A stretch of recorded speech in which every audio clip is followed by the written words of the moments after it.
سلام خدمت SMP چینی های عزیز. امروز قراره در رابطه با یک ایردراپ خفن که به اسم تی نتورک شناخته میشه صحبت بکنیم.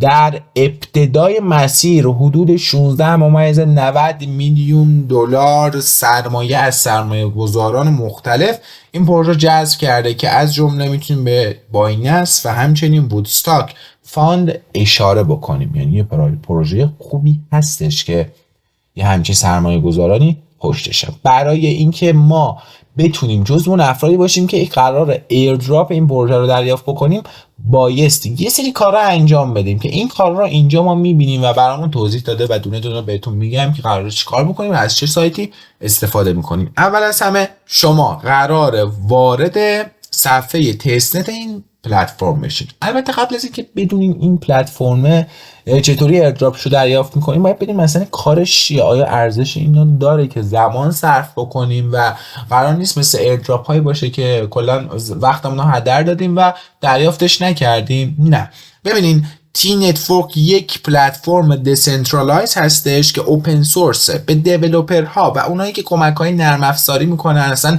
نرم افزار طراحی میکنن، این اجازه رو میده که بیان اون باگ‌های امنیتی رو پیدا بکنن تو این سیستم، حالا اون نرم افزارهایی که توش ران شدن یا حتی تی نتورک، و بهشون پاداش میده، همون توکن تی رو میده. این پلتفرم بر اساس یه پروتکلی ساخته شده که خود این پروتکل داره کوین بیس ازش استفاده میکنه، یعنی بر اساس پروتکل کوین بیس ساخته شده. حالا بریم ببینیم مثلا این تستنت رو چطوری دریافت میکنیم. بهتون گفتم که اول از همه میرین سایت تستنتش رو میبینین و اونجا میاین اکانت گوگل، مایکروسافت یا گیت هابتون رو بهش متصل میکنین. من توصیه میکنم هر سه اکانتتون رو یه بار تست بکنین و بهش متصل بکنین، چون یه پوینت مثبت میتونه داشته باشه. بعد از اینکه این اکانت ها رو بهش متصل کردین 100 امتیاز بهتون میده. حالا بعد از اون نکته جذاب‌تر هم میشه، 10,000 تا توکن تستنت تی رو به شما اهدا میکنه تا بیاین تو این پلتفرم کارایی رو انجام بدید.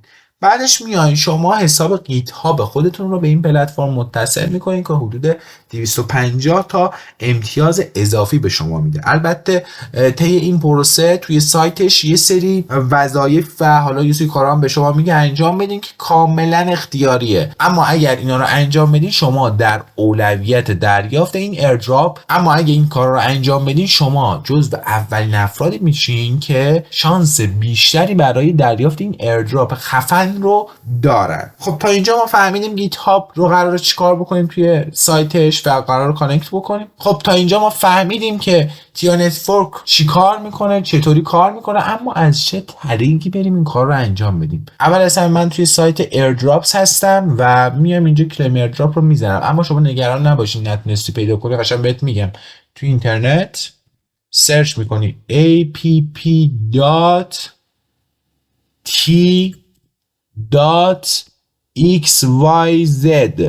اینو که سرچ کرده قشنگ روش کلیک میکنی و همین سایتی که میبینین رو براتون میاره و میاین اینجا دونه به دونه اون کارهایی که بهتون گفتم و انجام میدین. حساب گوگل خودتون رو متصل میکنین، حساب مایکروسافت و همچنین گیت هاب خودتون رو متصل میکنین. به همین راحتی میتونین در آینده شاهد دریافت ایردراپ خفنش باشید. اما یه نکته رو توجه بکنید، پلتفرم تی نتورک، حالا میتونین برین ایکسش رو هم دنبال بکنین، برین کانال‌های تلگرامیش رو دنبال بکنین و از اخبارش غافل نشین. باز ما هم اخبارش رو براتون قرار میدیم. امیدوارم این ویدیو براتون مفید بوده باشه. اگر نظری دارین حتما برامون بنویسین و همچنین اگر پیجمون رو سابسکرایب نکردین سابسکرایب کنین، چون قرار محتوای خفن دیگه هم در اختیارتون قرار